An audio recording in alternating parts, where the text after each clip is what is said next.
ఒకరితో ఒకడు అబద్ధమాడకుడి.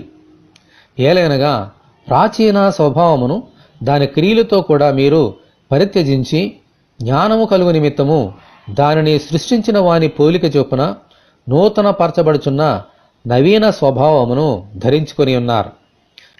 దేవుడిచ్చిన 10 ఆజ్ఞలలో 9వ ఆజ్ఞ అబద్ధ సాక్ష్యము పలుకకూడదు.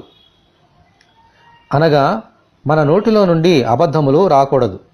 మీ మాట అవునంటే అవును, కాదంటే కాదు అని ఉండవలెను.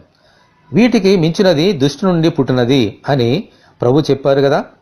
అందుకే సాతాను అబద్ధమునకు జనకుడని పేరు తెచ్చుకున్నాడు.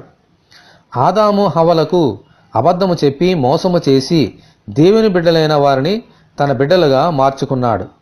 అప్పటి నుండి మనుషులనందరినీ అవే అబద్ధముల చేత మోసము చేస్తూనే ఉన్నాడు.